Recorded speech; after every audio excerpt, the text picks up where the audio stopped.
हरे कृष्णा। बस कुछ ही समय में आने वाला है अधिक मास, जिसे पुरुषोत्तम मास के नाम से भी हम जानते हैं।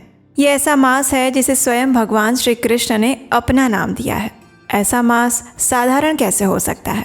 अधिक मास प्रत्येक 3 वर्ष के बाद आता है और इसलिए भी ये विशेष बन जाता है, क्योंकि इस मास में किया गया कोई भी आध्यात्मिक कार्य मनुष्य को अनंत गुना अधिक फल प्रदान करता है। जितना महत्व चातुर्मास का होता है, उससे भी ज़्यादा महत्व होता है अधिक मास का, यानी पुरुषोत्तम मास का। और इस बार ये अधिक मास का आरंभ हो रहा है 17 मई 2026 से और ये समाप्त होगा 15 जून 2026 पर। इस बार अधिक मास में ज्येष्ठ मास आ रहा है, यानी कि 2 ज्येष्ठ मास इस बार अधिक मास में आने वाले हैं। लगभग 3 वर्षों के बाद आने वाला ये सुवर्ण अवसर आपकी आध्यात्मिक यात्रा में एक चमत्कारिक मोड़ लेकर आ सकता है, लेकिन तब जब आप उसका सही नियमों के साथ पालन करेंगे। तो चलिए आज हम आपको बताते हैं कि आखिर इस बार आने वाले अधिक मास का पालन करने की शास्त्रोक्त विधि क्या रहेगी, किन नियमों का पालन करना चाहिए और कौन सी चीज़ों से बचकर रहना चाहिए। और ये सब कुछ शास्त्रोक्त प्रमाणों के साथ, जिसे कोई भी व्यक्ति अपनी परिस्थिति और क्षमता के अनुसार सरलता से पालन कर सकता है। तो चलिए अधिक विलंब किए बिना आरंभ करते हैं आज की हमारी ये स्पेशल वीडियो, पुरुषोत्तम मास व्रत विधि वीडियो। सबसे पहले तो हम ये देखते हैं कि आखिर अधिक मास क्या होता है और इसे पुरुषोत्तम मास क्यों कहा जाता है। तो हमारा वैदिक कैलेंडर चंद्रमा के आवागमन यानी कि उसके चक्र पर निर्धारित रहता है, जो सूर्य के वर्ष से लगभग 11 दिन छोटा होता है। अब ये अंतर हर 3 वर्षों में लगभग एक पूरे मास के बराबर हो जाता है और इस अंतर को संतुलित करने के लिए हमारे ऋषि मुनियों ने एक अतिरिक्त मास की व्यवस्था की थी और यही वो मास है जिसे अधिक मास या मल मास के नाम से जाना जाता है। अब ये नाम यानी कि मल मास सुनकर कई लोग सोचते हैं कि ये कोई अशुभ मास होगा, लेकिन ऐसा है नहीं। हमारे आचार्यगण बताते हैं कि इस मास में जो भी आध्यात्मिक कार्य किए जाते हैं, उनके द्वारा हमारे पूर्व जन्मों की सारी मलिनता और गंदगी दूर हो जाती है, यानी कि जितने भी पाप कर्म हैं वो नष्ट हो जाते हैं और इसलिए इसे मल मास कहा गया है। हालांकि कुछ कर्मकांडी विद्वान लोग इसे मल मास इसलिए भी कहते हैं क्योंकि इस मास में उनके भौतिक कर्म कांडों का कोई फल नहीं मिलता है, लेकिन भक्ति का फल अनंत गुना अधिक मिलता है। इसलिए भक्तों के लिए ये पुरुषोत्तम मास यानी कि अधिक मास सबसे अधिक पुण्य फल प्रदान करने वाला मास बताया गया है। पद्म पुराण में इस मास की उत्पत्ति की एक अत्यंत सुंदर कथा आती है। जब 12 मासों में 12 देवताओं को अधिपति नियुक्त किया गया, तो ये 13वां मास बिना किसी स्वामी के रह गया। कोई भी देवता इसका अधिपति बनने के लिए तैयार नहीं थे और तब ये दुखी मास स्वयं भगवान श्री विष्णु की शरण में जाता है और उनसे प्रार्थना करते हैं और उनकी पुकार सुनकर भगवान विष्णु अत्यंत करुणा के साथ उन्हें कहते हैं कि आप दुखी मत होइए, मैं स्वयं इस मास का स्वामी बनता हूँ और चूंकि मुझे पुरुषोत्तम कहा जाता है, इसलिए अब से ये मास पुरुषोत्तम मास के नाम से जाना जाएगा। और इस प्रकार जो मास सबसे तिरस्कृत था वही सबसे पवित्र बन गया, क्योंकि स्वयं भगवान ने इसे अपना लिया था। पद्म पुराण और स्कंद पुराण में इस अधिक मास की अत्यंत महत्वपूर्ण महिमा गाई गई है। इन पुराणों में स्वयं भगवान श्री कृष्ण कहते हैं, पुरुषोत्तम मास का पालन किए बिना कोई भी व्यक्ति शुद्ध भक्तिमय सेवा प्राप्त नहीं कर सकता। जो व्यक्ति इसका नियम और दृढ़ता से पालन करता है, उसे मैं हर प्रकार की शक्ति प्रदान करता हूँ। इसका महात्म्य किसी भी दान और तपस्या से भी बड़ा है और इसका पालन करने वाला व्यक्ति निसंदेह मेरे पास, मेरे धाम आध्यात्मिक लोक में प्रवेश करता है। नैमिषारण्य के ऋषि मुनि तो इस पुरुषोत्तम मास को कल्प वृक्ष के समान बताते हैं और कहते हैं कि इसका पालन करने से व्यक्ति कोई भी मनोवांछित फल प्राप्त कर सकता है। दुर्वासा मुनि भी इस मास की महिमा का वर्णन करते हुए कहते हैं कि पुरुषोत्तम मास में पवित्र तीर्थ स्थानों में स्नान मात्र से व्यक्ति पाप रहित हो जाता है। इसके अलावा पद्म पुराण में ये भी कहा गया है कि इस मास के अंदर केवल एक दीपक जलाने का पुण्य भी संपूर्ण वर्ष की आराधना से ज़्यादा फलदायी होता है। तो इस बार ज्येष्ठ अधिक मास 17 मई 2026 रविवार के दिन से आरंभ होने वाला है और ये समाप्त होगा 15 जून 2026 सोमवार के दिन। हमारे वैदिक पंचांग के अनुसार इस बार विक्रम संवत 2083 में 2 ज्येष्ठ मास पड़ रहे हैं, एक अधिक ज्येष्ठ और एक सामान्य ज्येष्ठ। जो इस वर्ष को पंचांग और खगोलीय दृष्टि से और भी विशेष बना देते हैं। इस अधिक मास में पुरुषोत्तम पूर्णिमा 31 मई 2026 रविवार के दिन आने वाली है और ये संपूर्ण मास का सबसे शक्तिशाली दिन माना जाएगा, क्योंकि इस दिन भगवान विष्णु की आध्यात्मिक शक्ति अपनी चरम सीमा पर होती है। उनकी पूजा आराधना करने से वे अत्यंत अधिक पुण्य फल प्रदान करते हैं। मनोवांछित हर मनोकामनाएं पूर्ण होती हैं। इस दिन विशेष पूजा, दान और जप करने से उसका अनंत गुना अक्षय फल प्राप्त होता है। अब देखिए, अगर एक छोटी सी गलती से आपकी एकादशी का पूरा फल कम हो जाए तो, और ऐसा ना हो इसीलिए हर एकादशी को करें बिल्कुल सही तरीके से। 24 एकादशियों की संपूर्ण कथा, विधि और एग्जैक्ट पारण टाइमिंग एक ही पुस्तक में पद्म पुराण के आधार पर लिखी गई एकादशी संपूर्ण मार्गदर्शिका ई बुक। और इस बुक को खरीदने के साथ ही आपको मिलेगा एक स्पेशल गिफ्ट, और वो है उपदेशा एकादशी प्राइवेट ग्रुप का एक्सेस, हर स्टेट का एक्यूरेट पारण समय, reminders, recipes, dos and don'ts और आपके हर प्रश्न का समाधान। और ये संपूर्ण सेवा आज केवल 199 रुपए में मिल रही है, और वो भी सिर्फ पहले आने वाले 100 भक्तों के लिए। इसका लिंक बायो में दिया गया है, अभी टैप करें। हम ऐसे समय में जी रहे हैं जिसमें हमारे लिए संपूर्ण एक मास के लिए सब कुछ छोड़कर सिर्फ आध्यात्मिक कार्य करना थोड़ा मुश्किल लगता है। सबको ऑफिस जाना होता है, स्कूल जाना होता है, कॉलेज जाना होता है, घर में भी गृहिणियों के बहुत सारे काम होते हैं। कोई बात नहीं, आज हम आपको ऐसे कार्य बताएंगे जिसका अगर आप नियम पूर्वक पालन करते हैं तो ये आपका सर्वश्रेष्ठ पुरुषोत्तम मास व्रत पालन हो जाएगा। तो चलिए शुरुआत करते हैं। सबसे पहले हम देखते हैं कि इस अधिक मास में आपको क्या क्या चीज़ें करनी चाहिए। पहला काम है ब्रह्म मुहूर्त में उठ जाना। इस अधिक मास में सबसे पहला और सबसे महत्वपूर्ण ये नियम है कि आप प्रतिदिन सूर्योदय से पहले उठेंगे। ब्रह्म मुहूर्त यानी सूर्योदय से लगभग 1.5 घंटा पहले का समय। जी हाँ, हम अपने जीवन में न जाने कितने ही वर्षों से कितने देर से सोते आए हैं, तो क्या सिर्फ ये 30 दिन यानी कि सिर्फ 1 महीने के लिए हम कुछ अलग नहीं कर सकते? और फिर अष्टांग हृदय सूत्र में भी कहा गया है, ब्राह्मे मुहूर्ते उत्तिष्ठेत स्वस्थो रक्षार्थम आयुषः। यानी अगर आप स्वस्थ रहना चाहते हैं और अपनी आयु की रक्षा करना चाहते हैं तो ब्रह्म मुहूर्त में उठना आपके लिए लाभदायी है। इसलिए आज ही अलार्म लगा लीजिए। अधिक मास के पहले दिन यानी कि 17 मई से लेकर अंतिम दिन यानी 15 जून तक प्रतिदिन सूर्योदय से पहले उठिए, चाहे रविवार हो या शनिवार या सोमवार। अगर बिना इस नियम को तोड़े आप पूरा मास सूर्योदय से पहले उठते हैं तो फिर देखिएगा अंतिम दिन आपके जीवन में कितना बड़ा परिवर्तन आप अनुभव करेंगे। पद्म पुराण में वर्णन आता है कि पुरुषोत्तम मास में ब्रह्म मुहूर्त में उठकर स्नान करने के बाद भगवान के दर्शन और पूजन करने से व्यक्ति को सहस्त्र अश्वमेघ यज्ञ के समान फल प्राप्त होता है। तो जरा सोचिए, इस अधिक मास में आप प्रतिदिन अश्वमेघ यज्ञ कर सकते हैं सिर्फ ब्रह्म मुहूर्त में उठकर। तो इसलिए स्नान के बाद स्वच्छ वस्त्र धारण करें, अपने गृह मंदिर को स्वच्छ करें और भगवान की मंगला आरती करें। अगर बाहर जाकर नहीं कर सकते या घर पर नहीं कर सकते तो कम से कम ऑनलाइन उसका दर्शन अवश्य करें। दूसरा सबसे महत्वपूर्ण कार्य जो आपको इस मास में करना है वो है हरे कृष्ण महामंत्र का अधिक से अधिक संख्या में माला पर जप करना। ये मास भगवान का अत्यंत प्रिय है और इसलिए इस समय में अगर आप भगवान के पवित्र नामों का ध्यान से जप करते हैं तो उससे भगवान की विशेष कृपा दृष्टि आप पर पड़ेगी और उसमें कोई संदेह नहीं है। और इसीलिए संकल्प लीजिए कि इस मास के अंदर आप हरे कृष्ण महामंत्र यानी कि हरे कृष्ण कृष्ण कृष्ण हरे हरे, हरे राम राम राम हरे हरे, इसकी कम से कम 8, 10, 16, 25 या 32 माला का प्रतिदिन जप करेंगे। प्रातः काल में जितनी अधिक माला कर सकते हैं उतना अच्छा है, और अगर सारी माला आप प्रातः काल में समाप्त नहीं कर सकते तो कोई बात नहीं, दिन के दौरान भी आप इसे पूरी कर सकते हैं। तो अगर आपके पास माला नहीं है तो आज ही नज़दीक के किसी मंदिर में जाइए और वहाँ से माला लेकर आइए। और माला पर जप करने में कोई शर्म मत रखिए। अपनी संस्कृति का पालन गर्व के साथ सिर ऊंचा करके करिए, क्योंकि ये हमारी संस्कृति सबसे महान और प्राचीन है।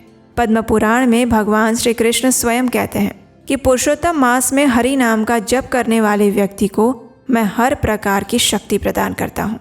तो इसलिए इस पुरुषोत्तम मास में हरे कृष्ण महामंत्र की जप साधना कीजिए और फिर देखिएगा आपके जीवन में क्या परिवर्तन आता है। और हाँ, इस मास में कम से कम ये मत कहिएगा कि मैं घूमते फिरते हुए मन में ही भगवान का नाम जप कर रही हूँ।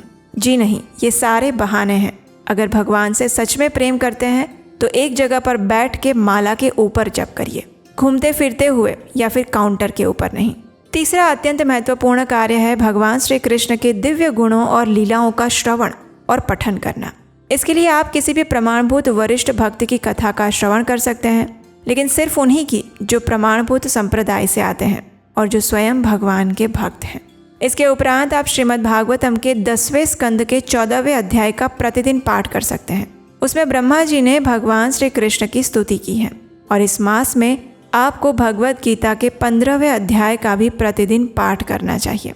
अगर आपको संस्कृत बोलने में समस्या आती है तो हमारे चैनल पर हमने भगवत गीता का संपूर्ण 15वां अध्याय रिकॉर्ड करके अपलोड किया है, आप उसे सुन सकते हैं और हमारे साथ साथ इस अध्याय का उच्चारण कर सकते हैं या फिर उसका अनुवाद पढ़ सकते हैं। इस पुरुषोत्तम मास के अंदर एक विशेष मंत्र का उच्चारण किया जाता है और वो मंत्र इस प्रकार है। गोवर्धनम धरम वंदे गोपालम गोपरूपिणम गोकुलोत्सवमें ईशानम गोविंदम गोपिका प्रियम। इस मंत्र का अधिक से अधिक श्रवण और उच्चारण करने से आपका अधिक मास सफल हो जाएगा। पुरुषोत्तम मास के अंदर श्रीमद् भागवतम का संपूर्ण पारायण, विशेषकर 10वें स्कंद में वर्णित भगवान श्री कृष्ण की व्रज लीलाएं और कुरुक्षेत्र में गोपियों से भेंट का प्रसंग, ये पढ़ने और सुनने का विशेष विधान है। इसके अतिरिक्त श्री चैतन्य चरितामृत का पठन भी इस मास में अत्यंत फलदायी बताया गया है। साथ ही विष्णु सहस्त्र नाम का प्रतिदिन पाठ करने से भगवान विष्णु की विशेष कृपा प्राप्त होती है। चौथा महत्वपूर्ण कार्य है प्रतिदिन याद से तुलसी देवी को जल अर्पण करना और उन्हें प्रणाम करना। भगवान को प्रसन्न करने का सबसे सरल मार्ग है उनके प्रिय भक्तों को प्रसन्न करना। और आप तो जानते ही हैं कि तुलसी देवी भगवान श्री कृष्ण को कितनी प्रिय हैं। हमारे आचार्य गण बताते हैं कि जब किसी भी जीव का गोलोक वृंदावन में प्रवेश होता है तो तुलसी देवी ही उसे भगवान श्री कृष्ण के पास लेकर जाती हैं। तो इसलिए कम से कम इस अधिक मास के अंदर प्रतिदिन प्रातः काल में तुलसी देवी को जल अर्पण करें, उनकी अगर संभव है तो परिक्रमा करें, उनकी पूजा करें, कम से कम एक दीपक जलाएं या अगरबत्ती करें। स्कंद पुराण में तो यहाँ तक कहा गया है कि जो व्यक्ति पुरुषोत्तम मास में प्रतिदिन तुलसी देवी की कम से कम 3 बार परिक्रमा करता है, उन्हें जल और पुष्प अर्पित करता है, वो समस्त तीर्थों के दर्शन का फल प्राप्त करता है। इसलिए इस अधिक मास के अंदर प्रयास करें कि तुलसी देवी की सेवा पूजा करें और उनके सामने बैठकर भगवान के पवित्र हरे कृष्ण महामंत्र का जप करें। और ऐसा जप करने से आपके मंत्र की शक्ति सहस्त्र गुना बढ़ जाती है। तो इस बात को याद रखें। 5वां कार्य है दान देना। पद्म पुराण में बताया गया है कि पुरुषोत्तम मास में दान करने का विशेष महत्व है। इस मास में किया गया दान सहस्त्र गुना फल देता है।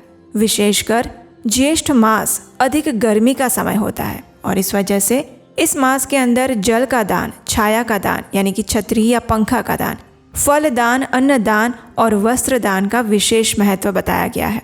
इसके अलावा गौ सेवा और गौदान भी इस मास में अत्यंत पुण्यदायी है। आप अपनी क्षमता अनुसार किसी भी मंदिर में, गौशाला में या फिर ज़रूरतमंद व्यक्ति को दान दे सकते हैं। सेवा कार्य के लिए, भगवान नाम के प्रचार के लिए भी आप दान दे सकते हैं। 6ठा कार्य है प्रतिदिन भगवान को दीप अर्पित करना। पद्म पुराण में वर्णन आता है कि पुरुषोत्तम मास में भगवान विष्णु के समक्ष घी का दीपक जलाने का पुण्य संपूर्ण वर्ष भर की आराधना से भी ज़्यादा होता है। इसलिए इस मास में प्रतिदिन संध्या के समय भगवान के समक्ष कम से कम 1 घी का दीपक अवश्य जलाएं। अगर संभव है तो तुलसी देवी के समक्ष भी एक दीपक रखें और इससे घर में सकारात्मक ऊर्जा का संचार होता है और भगवान की विशेष कृपा प्राप्त होती है। 7वां कार्य है धाम वास करना या तीर्थ यात्रा करना। अगर आपके लिए संभव है तो इस अधिक मास के अंदर किसी पवित्र तीर्थ धाम में जाइए, वहाँ यात्रा कीजिए। जैसे वृंदावन, मायापुर, जगन्नाथपुरी, हरिद्वार, द्वारिका या फिर गंगा, यमुना, गोदावरी, नर्मदा, कावेरी इत्यादि पवित्र नदी और उनके पास बसे हुए तीर्थस्थल। यहाँ जाकर आप इन नदियों में स्नान कर सकते हैं, भगवान के नाम का अधिक जप कर सकते हैं। दुर्वासा मुनि कहते हैं कि जो व्यक्ति पुरुषोत्तम मास में पवित्र तीर्थधाम की यात्रा करते हैं या पवित्र नदियों में स्नान करता है, उसके पूर्व जन्म के सारे पाप नष्ट हो जाते हैं। लेकिन अगर किसी के लिए प्रत्यक्ष रूप से जाना संभव ना हो तो चिंता मत करिए। श्रील प्रभुपाद कहते थे कि सच्चा व्रजवासी वो होता है जो अपने मन में निरंतर वृंदावन या व्रज का स्मरण करता है। इसलिए अगर आप किसी भी धाम का मानसिक रूप से भी चिंतन कर रहे हैं, उसका स्मरण कर रहे हैं, तो भी ये आपकी धाम यात्रा के समान ही फलदायी होगा। स्कंद पुराण में वर्णन आता है कि पुरुषोत्तम मास में गोवर्धन पर्वत की परिक्रमा और व्रज भूमि मथुरा वृंदावन की यात्रा करने से प्रत्येक कदम पर 100 गुना अधिक पुण्य प्राप्त होता है। तो इसलिए अगर संभव है तो इस मास में कोई ना कोई तीर्थ यात्रा कीजिए, और अगर संभव नहीं है तो कम से कम मानसिक रूप से इसका चिंतन अवश्य कीजिए। अब 8वां सबसे महत्वपूर्ण कार्य है जो आपको इस मास में करना चाहिए, वो है भगवान के साथ साथ भगवान के भक्त यानी कि वैष्णवों की सेवा करना। बिना किसी संकोच के जहाँ भी अवसर मिले भक्तों की सेवा कीजिए। जब भी समय हो आसपास के किसी मंदिर में जाइए, इस्कॉन मंदिर है तो वहाँ पर जाइए और वहाँ के भक्तों से कोई सेवा मांगिए। अगर कोई सेवा नहीं मिलती है तो मंदिर की सीढ़ियों को साफ कर लीजिए, लेकिन कोई ना कोई सेवा ज़रूर कीजिए, चाहे वो शारीरिक रूप से हो या फिर अपना समय देकर हो या फिर अपना धन देकर की गई कोई भी सेवा हो। पद्म पुराण में स्वयं भगवान नारायण नारद मुनि से कहते हैं कि पुरुषोत्तम मास में वैष्णवों को भोजन कराने से और उनकी सेवा करने से व्यक्ति को मेरी प्रत्यक्ष सेवा का फल प्राप्त होता है। अगर गृहस्थ हैं तो अपने गृहस्थ धर्म का सत्यपूर्वक और शांतिपूर्वक पालन करें, किसी के प्रति हिंसा ना करें और संत पुरुषों तथा निर्धन व्यक्तियों के प्रति दयालु बने रहें। आइए अब देखते हैं 9वां कार्य, और ये है अधिक मास में उपवास का पालन करना। पुरुषोत्तम मास में उपवास का विशेष महत्व बताया गया है। अगर किसी व्यक्ति के लिए संभव है तो वो एक संकल्प ले सकते हैं कि इस अधिक मास के अंदर वो प्रतिदिन उपवास का पालन करेंगे या फिर दिन में सिर्फ एक बार भोजन करेंगे।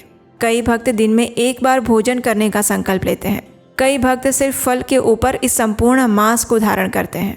तो आप अपनी क्षमता अनुसार किसी न किसी प्रकार से अगर संभव है तो उपवास का पालन इस मास में कर सकते हैं। अगर आप संपूर्ण मास उपवास करने में सक्षम नहीं हैं तो कम से कम इस मास में आने वाली 2 एकादशी तिथि पर व्रत और उपवास अवश्य रखना चाहिए। इसके अलावा आप इस अधिक मास में आने वाले प्रदोष व्रत का पालन कर सकते हैं, पूर्णिमा का उपवास रख सकते हैं। उपवास के दिन एक समय फलाहार या दूध ले सकते हैं। जो व्यक्ति स्वास्थ्य के कारणों की वजह से उपवास नहीं कर पाते हैं वे सात्विक आहार ग्रहण करते हुए भी इस मास का पालन कर सकते हैं, क्योंकि भक्ति भाव सबसे महत्वपूर्ण कार्य है। लेकिन कम से कम प्रयास करें कि इस अधिक मास के अंदर बाहर के बने हुए जंक फूड ना खाएं। घर में बनाया हुआ भगवान को अर्पित किया हुआ सात्विक आहार ही प्रसाद रूप में ग्रहण करें और परिवारजनों को भी वही खिलाएं। आप भगवान के लिए नए नए रेसिपीज़ घर पर बना सकते हैं, उन्हें भगवान को भोग लगा सकते हैं, बच्चों को खिला सकते हैं, परिवार में प्रसाद रूप में दे सकते हैं। लेकिन प्रयास करें अपनी मानसिक चेतना को अगर शुद्ध बनाए रखना चाहते हैं तो इस मास के अंदर अपने खान पान पर विशेष ध्यान दें। कम से कम इतना तो कर ही सकते हैं। 10वां कार्य जो आपको इस मास में करना है वो है संकल्प लेना। यानी पुरुषोत्तम मास के पहले दिन 17 मई 2026 रविवार के दिन सुबह सुबह प्रातः काल में स्नान करने के बाद, स्वच्छ होने के बाद भगवान श्री कृष्ण या भगवान हरि के सामने जाइए। दाहिने हाथ में गंगाजल लीजिए और उनके समक्ष जाकर इस अधिक मास का संकल्प लेते हुए इस प्रकार प्रार्थना कीजिए। हे पुरुषोत्तम भगवान, मैं इस पवित्र अधिक मास में अपनी शक्ति और सामर्थ्य के अनुसार आपकी सेवा और भक्ति का व्रत ग्रहण करता हूँ या करती हूँ। कृपया मुझे इस व्रत को पूर्ण करने की शक्ति प्रदान करें। इस प्रकार संकल्प लेकर जल भगवान को अर्पित कर दें और इस मास के अंतिम दिन 15 जून 2026 को इस अधिक मास का उद्यापन करें। उद्यापन यानी कि पूर्णाहुति। इस दिन भगवान की विशेष पूजा करें, यथाशक्ति दान दें और ब्राह्मण तथा वैष्णव भक्तों को भोजन करवाएं। तो ये थे अधिक मास के अंदर करने योग्य कार्य जो आपको अवश्य करने चाहिए। चलिए अब बात करते हैं कि इस अधिक मास में भूल से भी क्या नहीं करना चाहिए, क्योंकि ये भी अत्यंत महत्वपूर्ण है। सबसे पहला कार्य जो नहीं करना है वो क्या है, तो हरे कृष्ण महामंत्र का जप करते हुए कोई और कार्य करना, जैसे कि एक हाथ में मोबाइल और दूसरे हाथ में माला। जी नहीं, ऐसा मल्टीटास्किंग प्लीज़ इस मास में बिल्कुल मत करिएगा। यह हरिनाम के प्रति किया गया सबसे बड़ा अपराध है और सबसे निंदनीय कार्य भी। तो इसलिए एक बात हमेशा याद रखिएगा, जब पर भी आप हरे कृष्ण महामंत्र का जप कर रहे होते हैं तो उस समय आप भगवान श्री कृष्ण को बुला रहे होते हैं। और जब आप किसी व्यक्ति को बुला रहे हैं और उसी समय आपका ध्यान मोबाइल में है तो आने वाले व्यक्ति को कितना बुरा लगेगा। बस यही सोचकर मोबाइल के साथ माला इस बार मत करिएगा। दूसरा कार्य, इस मास में ध्यानपूर्वक कभी भी किसी की निंदा मत करिएगा, चाहे वो ऑफिस के साथी हो, पड़ोसन हो, आपकी खुद की बहू हो या फिर सास। जी नहीं, इस मास में सबको माफ़ कर दीजिए। और जब भी किसी के बारे में गलत विचार आए, भगवान श्री कृष्ण के सुंदर कमल के समान मुख को याद कर लीजिए, क्योंकि पद्म पुराण में चेतावनी दी गई है। इस मास में किसी भी भक्त, शास्त्र, ब्राह्मण, गौ, संत या पुरुषोत्तम व्रत का पालन करने वाले किसी भी व्यक्ति की निंदा करने से व्यक्ति का संपूर्ण पुण्य फल नष्ट हो जाता है।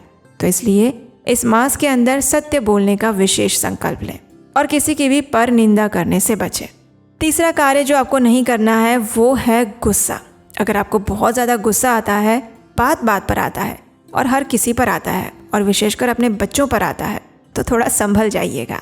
इस मास के अंदर अपने क्रोध को घटाकर 0 पर लाने की कोशिश कीजिए और दिल से प्रयास करेंगे तो ज़रूर हो पाएगा। चौथा, इस मास में अगर संभव है तो संपूर्ण ब्रह्मचर्य व्रत का पालन कीजिए, क्योंकि ब्रह्मचर्य का पालन करने से व्यक्ति के अंदर विशेष आध्यात्मिक शक्ति का संचार होता है और उसका तेज आपके चेहरे पर झलकता है, बिना किसी क्रीम के, बिना किसी सनस्क्रीन के। पांचवा कार्य जो आपको नहीं करना है, जो कि थोड़ा सा मुश्किल भी है, और वो है अपने मोबाइल का, अपने टीवी का कम से कम उपयोग कीजिएगा और वो सारे अनावश्यक TV serials, comedy, reality shows, ये सब कुछ कम से कम 1 महीने के लिए बंद कर दीजिए प्लीज़, क्योंकि वो आपकी मानसिक चेतना को खराब करते हैं, दूषित करते हैं। आपके सारे व्रत और संकल्पों के ऊपर वो पानी फेर देते हैं। तो चाहे आपका कोई भी फेवरेट टीवी सीरियल क्यों छूट ना जाए, अगर ये अधिक मास छूट जाएगा तो आने वाले 3 साल के बाद आएगा। तो आप देख लीजिए आप किसे पसंद करना चाहते हैं। छठा कार्य जो नहीं करना है इस मास में, वो है किसी भी प्रकार के शुभ भौतिक कार्य, जैसे कि विवाह, सगाई, गृह प्रवेश, मुंडन, यज्ञोपवीत, नामकरण, ये सब करने से प्रयास करके बचिए। ये सांसारिक भौतिक कार्यों के लिए अधिक मास नहीं है। इस मास के अंदर ज़्यादा से ज़्यादा आध्यात्मिक साधना को तीव्र बनाना होता है, तो इसलिए प्रयास करके इस मास में अधिक से अधिक आध्यात्मिक कार्य कीजिए। जो भी ज़रूरी दैनिक के कार्य हैं उसे आप समाप्त कीजिए, लेकिन अपने मन को एकाग्र करके ज़्यादा से ज़्यादा आध्यात्मिक कार्यों पर ध्यान केंद्रित कीजिए।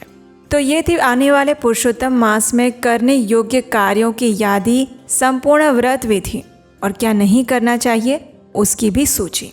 तो हमें आशा है कि अब आपको समझ में आ गया होगा कि इस पुरुषोत्तम मास का पालन आपको कैसे करना है।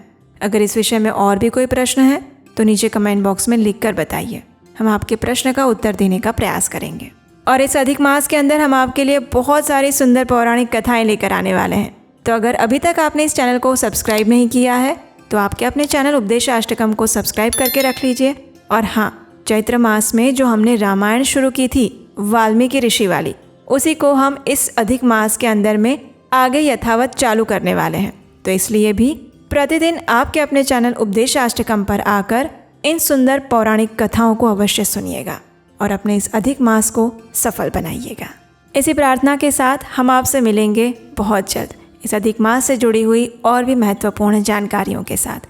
तब तक अगर कोई प्रश्न है तो नीचे कमेंट बॉक्स में लिखकर ज़रूर बताइएगा। और अगर ये वीडियो अच्छा लगा है तो इसे बहुत सारे लोगों को शेयर कर दीजिए, उन्हें भी तो पता चले कि अधिक मास आ रहा है और उसका पालन कैसे करना चाहिए। हरे कृष्ण।